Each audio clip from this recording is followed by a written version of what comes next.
I asked him how he felt about her being found, and his comment is that she... And I know there was some colorful language. Say exactly what he said. The bitch probably had it coming. A man stepped away from work for lunch and crossed an empty field in South Reno. He was not looking for a crime scene. He was not looking for a missing girl. He saw a flash of orange against the snow. At first, it looked like trash. Then, it looked like clothing. Then he walked closer, and the whole city's worst fear came alive in front of him. Because beneath the brush, beneath the cold silence, was 19-year-old Brianna Denison, the college girl who had vanished weeks earlier, the girl everyone had searched for, the girl whose face had been on flyers, news screens, and prayer circles across Nevada. And now, she had been found in the snow, strangled, abandoned, left where someone thought she might stay hidden long enough for the truth to disappear with her. But the truth did not disappear. It was waiting in the evidence, waiting in the pattern, waiting in a secret that had started before Brianna ever fell asleep on that couch. Because this was not the beginning of the danger. By the time Brianna vanished, another young woman had already survived him, then another, then another. Police had DNA. They had fear spreading across the University of Nevada campus. They had students looking over their shoulders. They had parents begging their daughters to stop walking alone, but they did not have his name. And that is what made this case so terrifying. The man who took Brianna was not some faceless shadow passing through town. He had been close enough to watch, close enough to learn the area, close enough to strike, leave, and blend back into normal life. On the morning Brianna disappeared, her friends woke up and found the couch empty. Her shoes were still inside. Her phone was still there. Her purse was left behind. Nothing about it made sense. A young woman does not walk into a freezing January morning without the things she needs. She does not leave quietly while everyone sleeps nearby. She does not vanish from a living room unless someone makes sure she has no choice. But the most chilling part was not what was missing. It was what was left behind. A small sign on the pillow. A quiet warning that something violent had happened in the dark. And from that moment, Reno stopped being a college town enjoying a long weekend. It became a city, hunting a predator. For 26 days, people searched. They searched fields. They searched roadsides. They searched places no family should ever have to picture their daughter. Every day brought hope. Every night took some of it away. Then the snow gave up what the killer tried to hide. And once Brianna was found, the case changed. This was no longer only about bringing one young woman home. This was about finding the man who had been escalating for months. A man who left clues. A man who kept trophies. A man who believed fear gave him power. But he made one mistake. Someone noticed something. Someone spoke up. And that single tip would drag his name out of the dark. Tonight, we follow the case of Brianna Denison, the college girl found strangled and left in the snow, and the investigation that exposed a serial predator hiding in plain sight. Because the question is not only who killed Brianna, the real question is how many warnings came before her, and why did it take one final victim for the truth to break open? Before we go further, remember Brianna Denison's name, because this story is not only about how she was found, it is about how long the danger had been building before that day in the snow. It is about the evidence police had, the fear that spread across Reno, the women who survived before Brianna disappeared, and the single tip that finally gave investigators the name they had been chasing for months.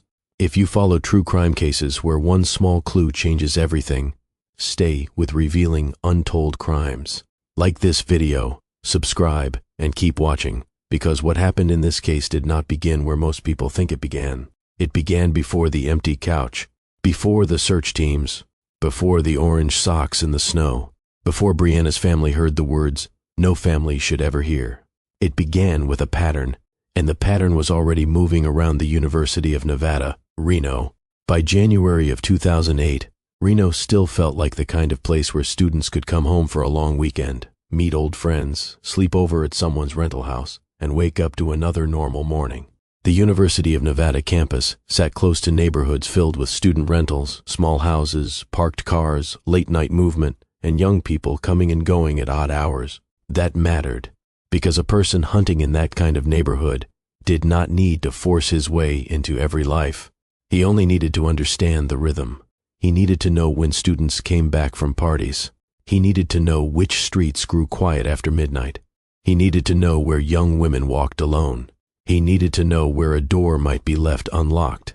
And investigators would later believe the man who took Brianna had been learning, not guessing, learning. In the months before Brianna vanished, other young women had already been attacked near the campus area. The attacks were not random in the way people use that word when they mean senseless. They followed a disturbing pattern. Young women, campus area, surprise, control, and then silence. Each survivor carried a piece of the man police were trying to find. One had a description, one had a memory of a vehicle, one had evidence on her body and clothing. Police had DNA. They knew the same male profile had appeared in more than one case. That should have been the beginning of the end for him, but there was one problem. The DNA had no name. A DNA profile without a name is like a fingerprint on glass in an empty room. It proves someone was there. It proves the person is real. It proves the case is not a rumor, not fear, not imagination. But it does not tell police where he lives. It does not tell them what job he works. It does not tell them what he drives tomorrow. It does not stop him from waking up, buying groceries, speaking to neighbors, clocking into work, and passing as normal. That was the terror in Reno. There was a predator. Police knew it, but the city did not know who he was. And then came the weekend Brianna came home. She was 19 years old, a college student visiting Reno during winter break, reconnecting with friends near the place where she had grown up. Her night started like many college weekends start. Friends, music, late hours, the feeling that tomorrow would wait. By the time she reached her friend's rental house near the University of Nevada, it was early morning. She was tired. Driving home across town did not make sense. So, she stayed. She settled on the couch. Her belongings stayed nearby. Her shoes were inside. Her phone was inside. Her purse was inside. Her keys were inside. Those small things would soon become some of the loudest facts in the case. Because when a young woman leaves on her own, she takes the things that let her move through the world. She takes her shoes. She takes her phone. She takes her purse. She takes her keys. Brianna took none of them. By morning, the house had changed without anyone hearing it change. Her friend woke up and expected to find her still there, but the couch was empty.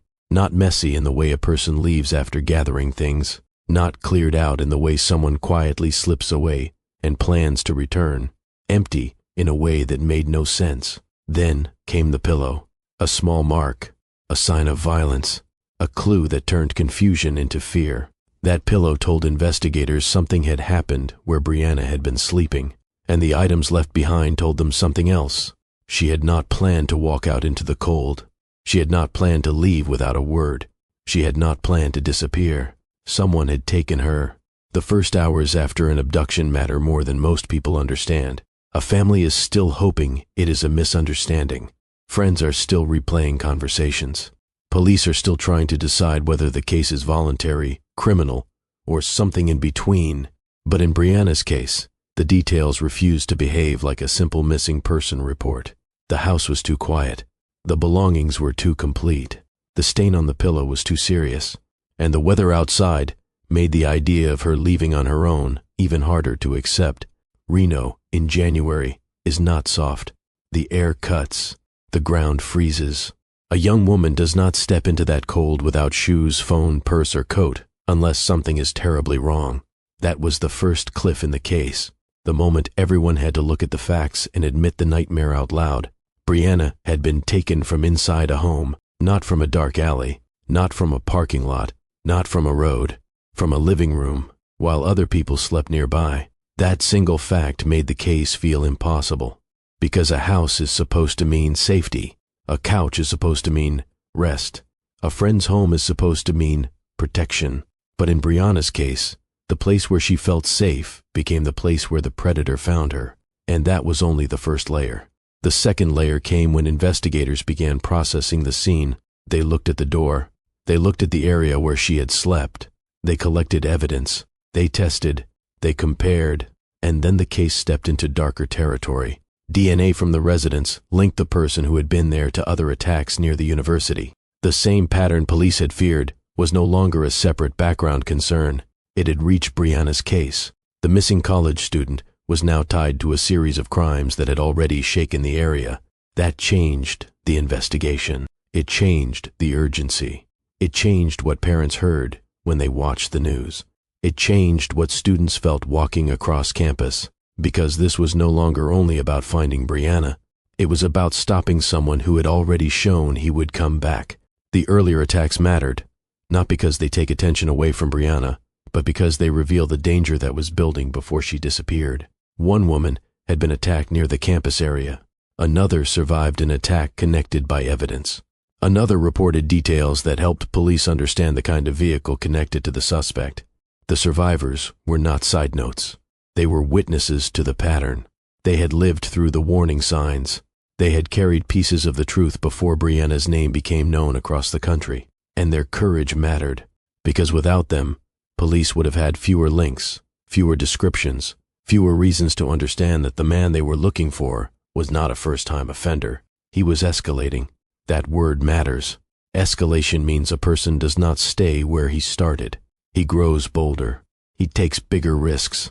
He crosses lines he had not crossed before. He learns from one crime and uses that knowledge in the next. By the time Brianna was taken from that couch, investigators were not dealing with a single unexplained act.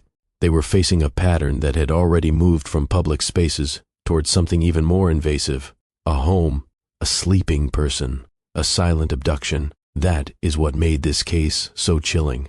The predator did not need the world to be empty. He acted while others were nearby. He trusted the silence. He trusted the dark.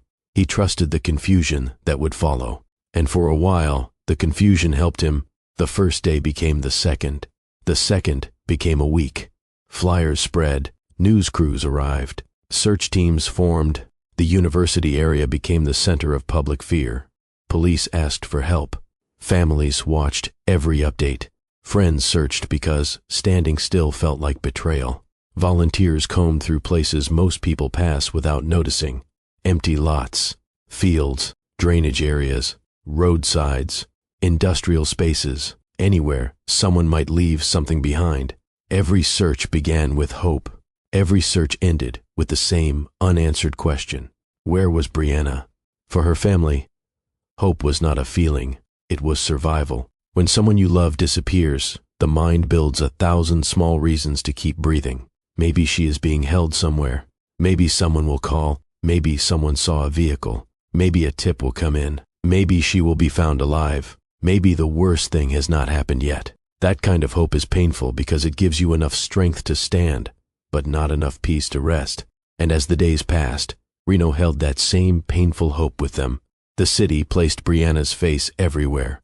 Her name moved from home to home. Her story reached national media. More tips came in. More interviews happened. More leads had to be chased. But the man they needed was still nameless. And the longer the case stayed open, the more frightening the question became. Was he watching? Was he hearing the news? Was he seeing the flyers? Was he listening to police describe him and changing his behavior? Was he hiding evidence? Was he preparing to leave? The public saw the search. Investigators saw the clock. A missing person case changes with time. The first hours are urgent. The first days are critical. After that, the silence starts to harden. Every hour without contact makes the outcome feel heavier. Every false lead drains time.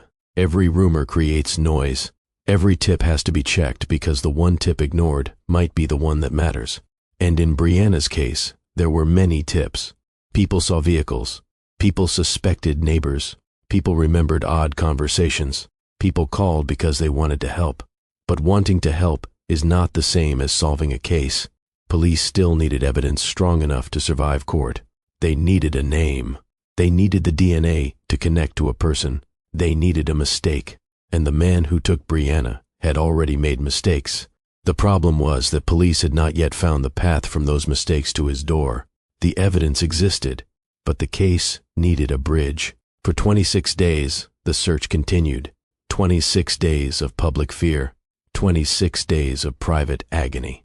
26 days where every call to the family might have been the call that changed everything. Then a worker in South Reno noticed something in a field near an industrial area. A flash of orange, something bright in a place of dead brush and cold ground. At first it did not register as a person. That is often how the mind protects itself. It sees something terrible and tries to turn it into something ordinary. Trash, fabric, a mannequin, anything but the truth. But the closer he looked, the less the mind could protect him. Brianna had been found. The search shifted from rescue to recovery. The hope that had carried her family for weeks collapsed into the worst confirmation. The city that had prayed for her return now had to mourn her loss. And the investigation changed again. Because once Brianna was found, investigators had more evidence. The place where she was found mattered. The items recovered there mattered. The condition of the scene mattered. The way the body had been left mattered. But police also had to move carefully. A public desperate for answers can pull a case in dangerous directions. People want names. They want motives. They want certainty. But a court does not convict based on fear. A court convicts based on proof. And so investigators had to take everything from that field and turn it into a chain that began at the rental house, moved through the earlier attacks, connected to the evidence found with Brianna, and ended with the person responsible. The person responsible was still free. That fact created a new wave of fear, because now the public knew Brianna was gone. They knew a violent offender was connected to other attacks. They knew the offender had not been arrested, and they knew the campus area had already been part of his hunting ground. That is why the mood around Reno shifted from hope to alarm. People changed routines. Students stopped walking alone. Parents called more often. Women looked over their shoulders. The university area no longer felt like a loose collection of student houses and campus streets. It felt like a map of possible danger. And the suspect was still somewhere on that map. Investigators had a sketch. They had DNA. They had a vehicle description connected to one of the earlier attacks. They had evidence from Brianna's case. They had the public's attention. Still, they did not have him. That is what makes this case so tense. The evidence was strong, but incomplete. It was not a lack of work. It was a lack of identity. Police could say the same person was tied to multiple crimes. They could say he was dangerous. They could warn the public. But until his DNA profile matched a known person, he remained a shadow with a job, a shadow with a family connection, a shadow with a vehicle, a shadow who could leave town. And that is exactly what investigators later learned he did. James Michael Biella was not the name the public knew during those first terrifying months. He was not the face on every flyer at the start. To many people around him, he was a pipe fitter from Sparks, a former Marine, a man who had worked construction, a man who could stand near ordinary life without drawing the kind of attention people expect from someone capable of terrible crimes. That is one of the most disturbing truths in many true crime cases. The public wants evil to announce itself, a face that looks dangerous, a voice that sounds wrong, a history that everyone noticed. But real cases rarely work that way. A dangerous person can appear boring, quiet, functional, normal enough to be ignored, normal enough to date, normal enough to work, normal enough to move through a city while police search for him. Biella had ties to the Reno area. He had a truck that became important to investigators. He had a life that did not, on the surface, scream that he was the man connected to a campus area crime pattern. But the evidence would begin to close around him. Not all at once, not in a dramatic public confession, not because he walked into a police station and admitted everything. The case broke because someone noticed something that did not belong. That is the moment every investigator hopes for. The moment an ordinary person sees an ordinary detail and refuses to dismiss it. In this case, the detail involved women's underwear found in Biella's truck. That discovery reached the secret witness tip line, and after months of fear, the investigation had a new direction. A name, James Biella. The tip mattered because it connected behavior to evidence. Investigators already knew underwear had significance in the linked cases. They knew items had been taken from survivors. They knew items had been found with Brianna. So when someone reported unexplained underwear connected to Biella, it could not be brushed aside. It had to be checked. Police interviewed him. They asked for a voluntary DNA sample. He refused. Refusing a voluntary sample does not prove guilt by itself. People have rights. Investigators know that. Courts know that a refusal alone is not enough. But in this case, police had another path. Brianna had a young son. With cooperation from the child's mother, investigators tested the child's DNA. The result did not identify the child as the offender. It did something different.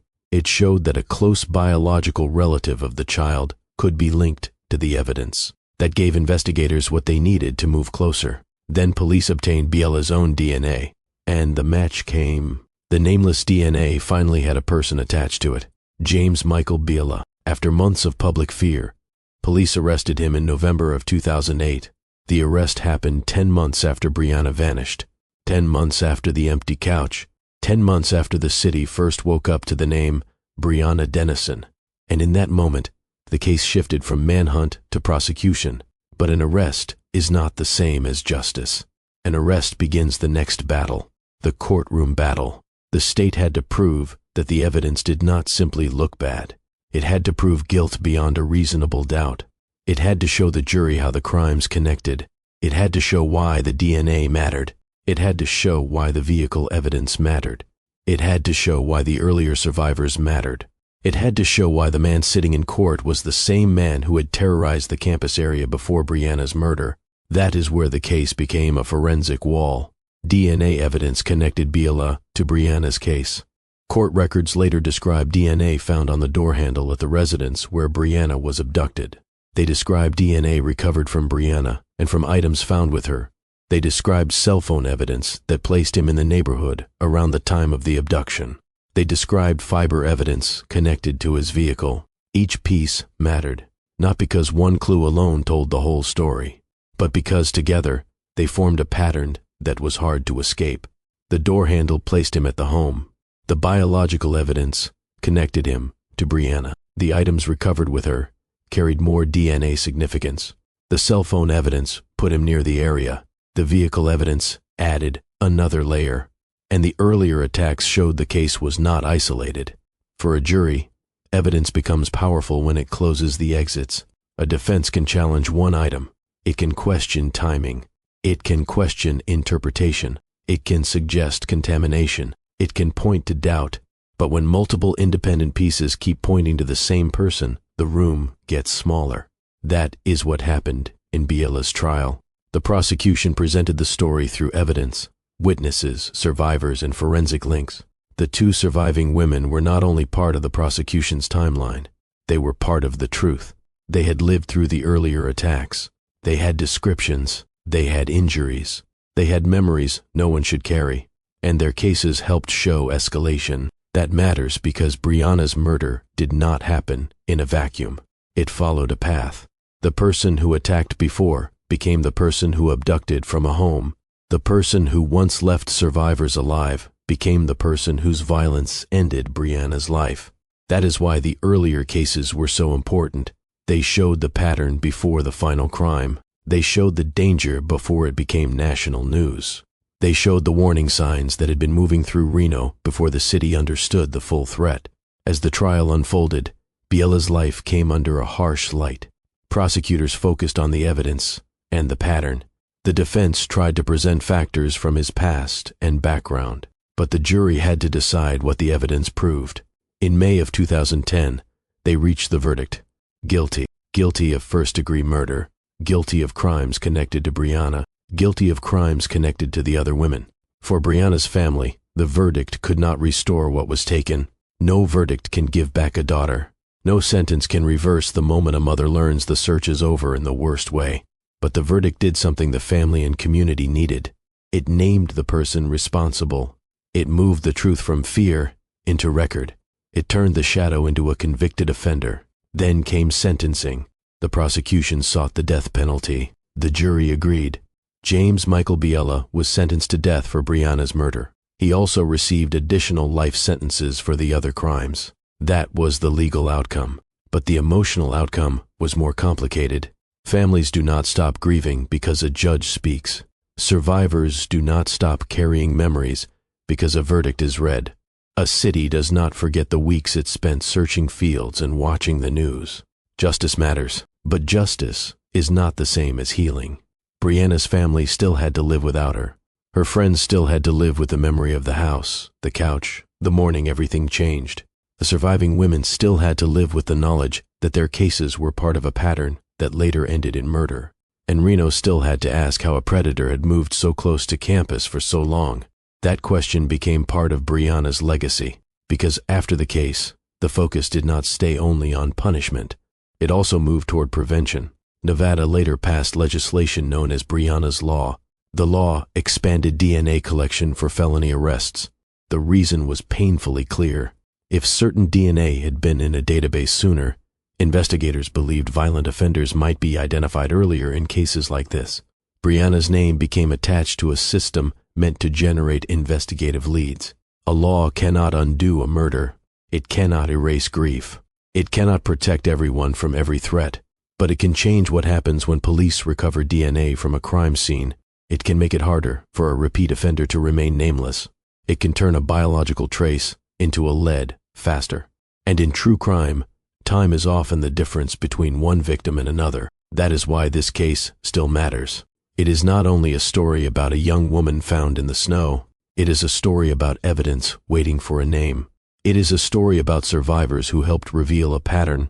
It is a story about a community that searched when the outcome was still unknown. It is a story about one tip that finally pulled a suspect into focus. And it is a story about what happens when a system learns too late, then tries to change. But to understand the full weight of the case, we have to return to the beginning again. Not to Brianna's biography, not to soft memories meant to slow the story down, but to the timeline of the danger. Because before Brianna's name reached national headlines, there were already signs that someone was stalking the area around the university. The first known reports in the pattern were not treated by the public with the same scale of attention Brianna's case later received. That is common. A sexual assault investigation can begin quietly. A survivor's identity may be protected. Police may release limited information. The public may hear fragments, then move on. But investigators do not have the luxury of moving on. They compare evidence. They look for links. They ask whether one case resembles another. They ask whether a person is repeating behavior. In Reno, those questions became urgent. The same DNA profile appeared across cases. That meant police were not dealing with separate unknown offenders. They were dealing with one offender. And once that became clear, every new incident had to be seen as part of a dangerous progression. One of the earlier attacks involved a woman near the university area. Another involved an abduction into a vehicle. Another provided details of a truck. Those details mattered because they gave investigators more than DNA. They gave them a picture of how the offender moved. A person's method is a kind of fingerprint too, not as exact as DNA, not as clean as a lab report. But behavior tells a story. Did he attack from behind? Did he choose women alone? Did he use the campus area? Did he take items? Did he rely on surprise? Did he retreat quickly? Did he return to normal life afterward? Each answer helped shape the profile, and the profile was frightening. This was not a person acting in a panic. This was not a person who stumbled into violence once. This was someone who returned, someone who repeated, someone who gained confidence. That confidence is one of the darkest parts of the case, because every time he got away, the risk grew. The first time he escaped, he learned he could. The next time, he carried that knowledge with him. By the time he entered the house where Brianna slept, he had reason to believe silence would protect him again. And for months, it nearly did. Think about what investigators faced. They had a city on edge.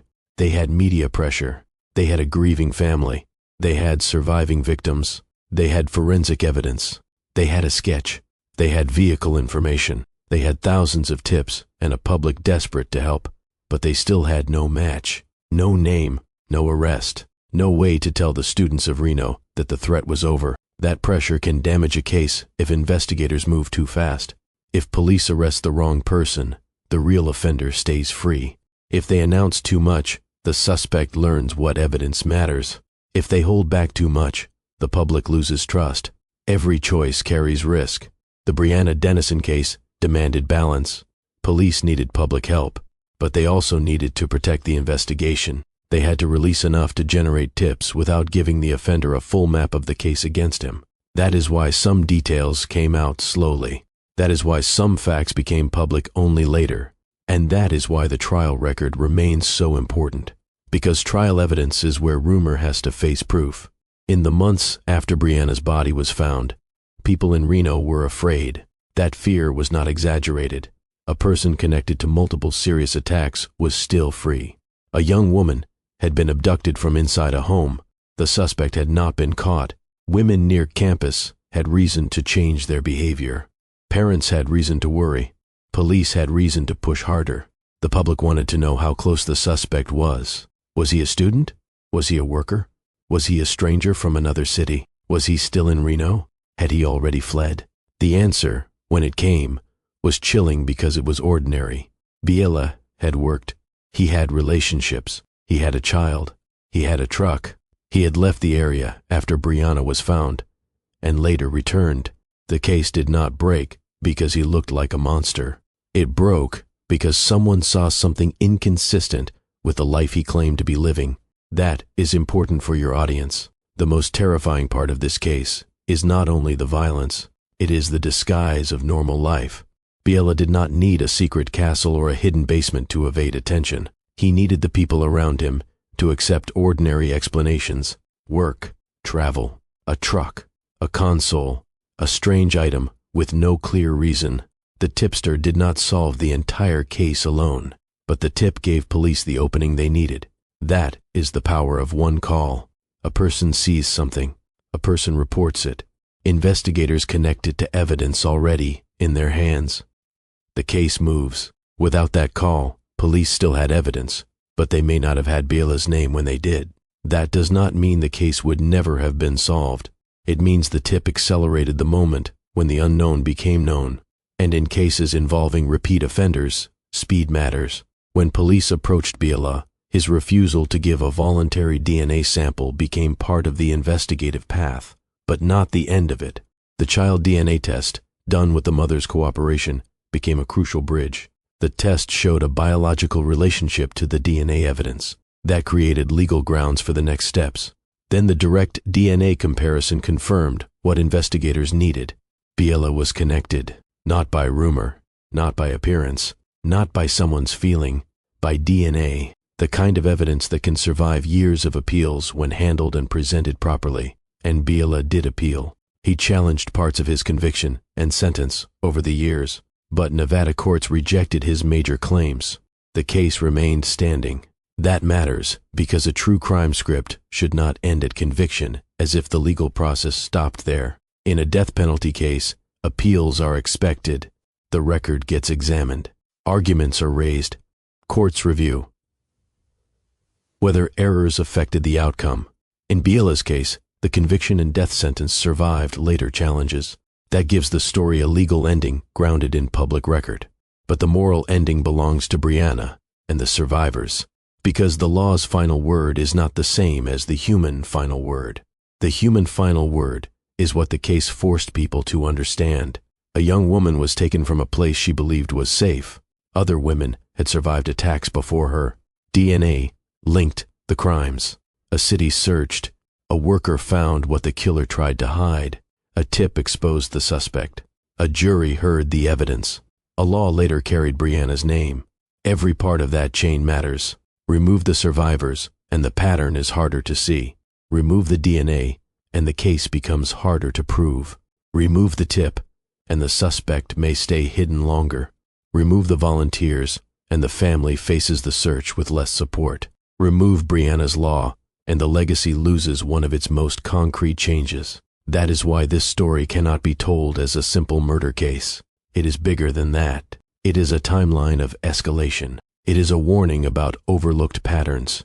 It is a lesson in how evidence can sit waiting until one person gives it a direction.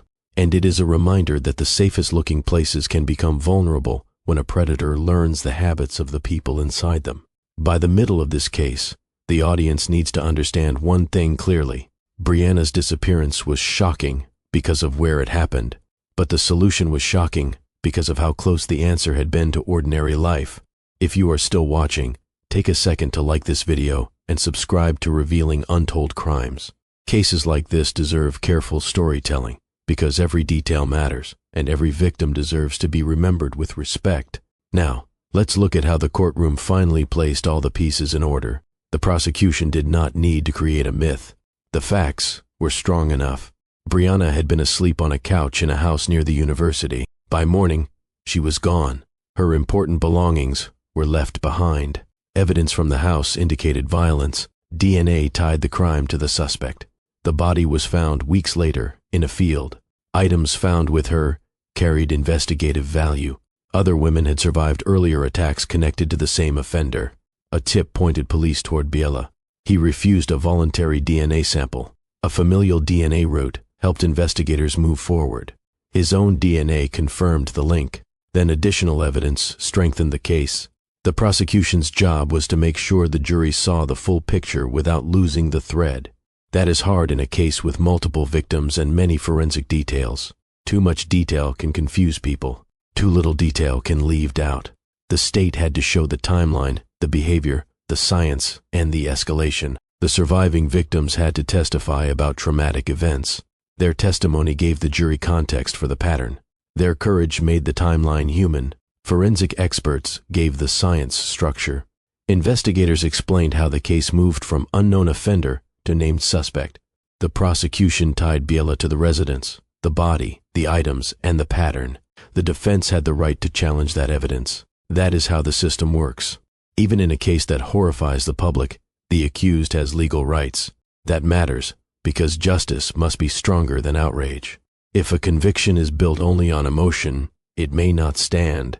If it is built on tested evidence, witness testimony, and a proper legal process, it becomes harder to overturn. In Biela's case, the evidence was strong. The jury convicted him, and the conviction reflected more than one night. It reflected months of crimes, a pattern of escalation, and the forensic links that connected them. Still, the verdict did not erase the questions that haunt this case. Why Brianna? Was she targeted because of the house? Because of the neighborhood? Because she was visible on the couch? Because the door was accessible? Because he had watched long enough to act?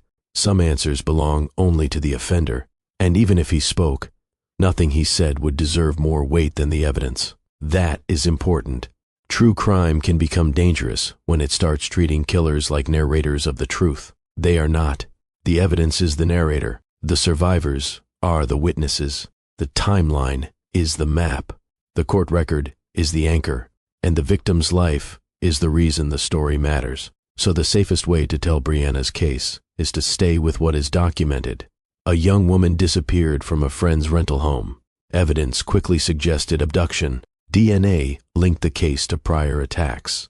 Her body was found 26 days later in South Reno. A secret witness tip brought attention to Biela. DNA evidence connected him to the crimes. He was convicted. He was sentenced to death, with additional life sentences for related crimes. Brianna's law later changed DNA collection in Nevada.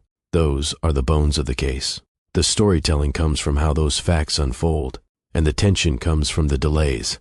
The empty couch before the pattern before the name before the DNA confirmation, the conviction before the legacy.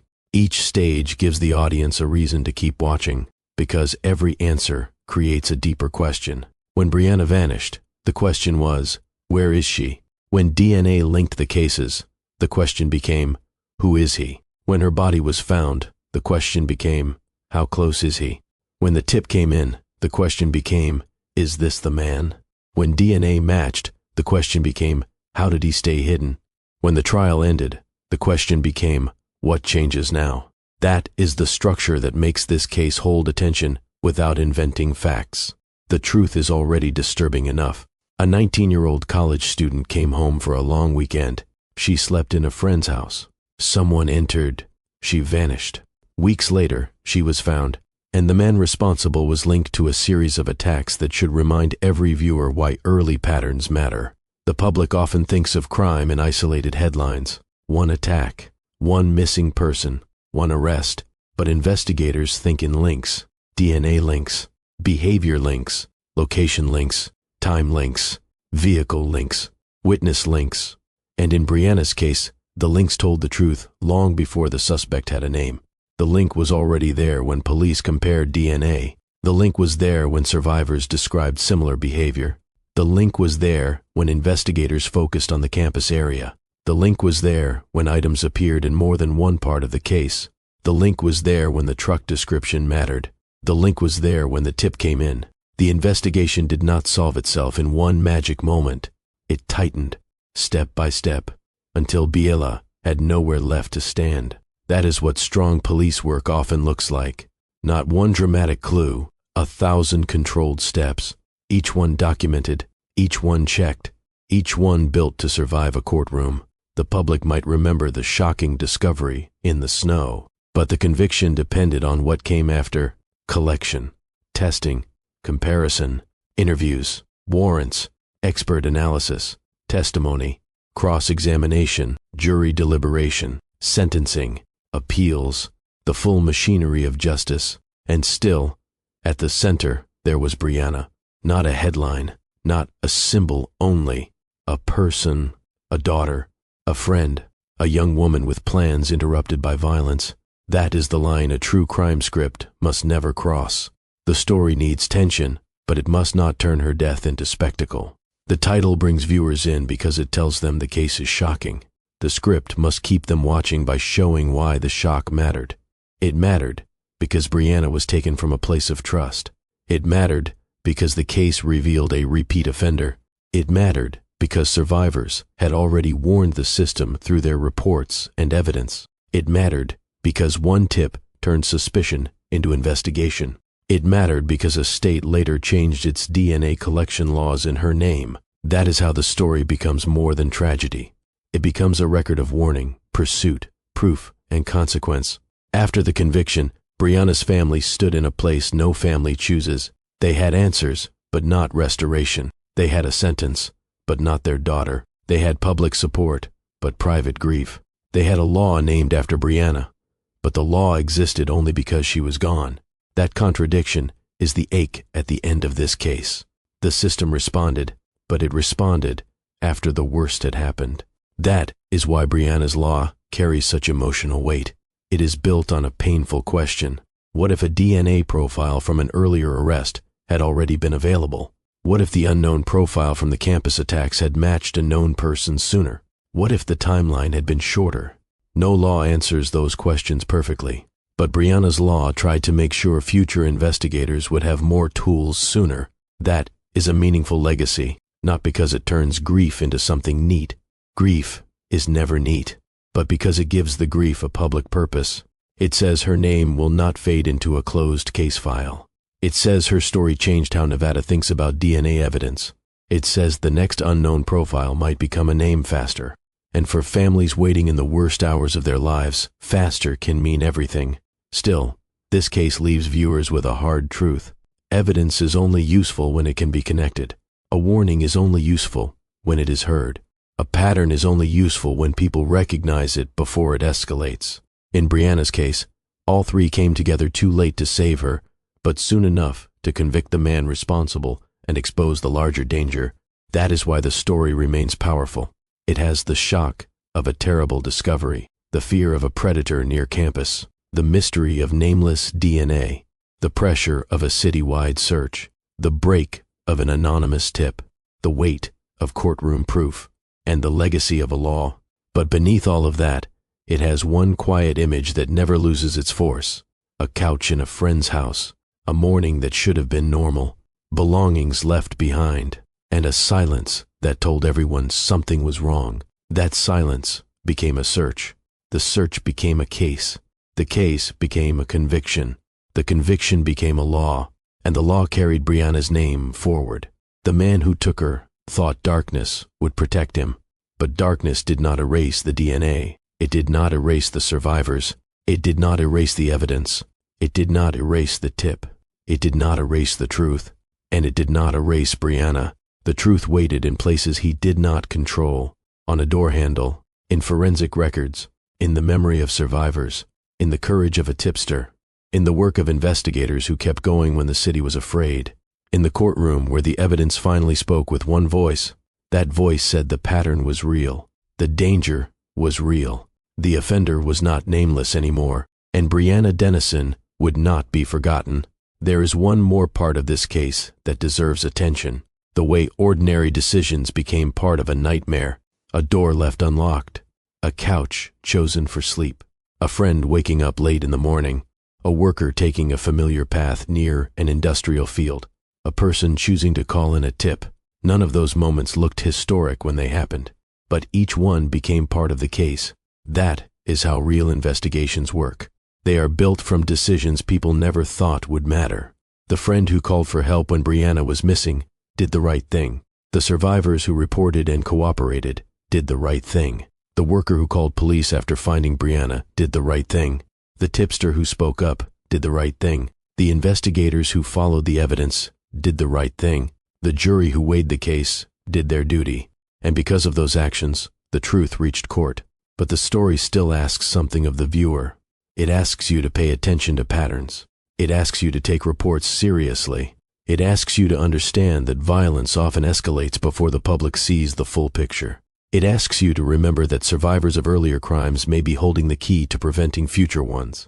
It asks you to understand why DNA evidence, when handled lawfully and carefully, can change investigations. And most of all, it asks you to remember Brianna as more than the way she was found. Because the title may bring people in, the shocking facts may hold attention, but the reason the story matters is the person at the center of it. Brianna Denison's case became one of Reno's most haunting crimes because it destroyed the illusion that danger always stays outside. It showed that a predator can study comfort. He can use routine. He can slip into spaces where people feel safe. He can leave behind little at first, but he cannot control everything. He cannot control every witness. He cannot control every lab test. He cannot control every person who notices something wrong. He cannot control the way evidence survives. That is why this case ended with his conviction. Not because the system was perfect, not because the search was easy, not because the grief became lighter, but because enough pieces survived to tell the truth. The couch told one part, the pillow told one part, the door handle told one part, the earlier attacks told one part, the field told one part, the tip told one part, the DNA told the rest. Together, they became the story he could not escape.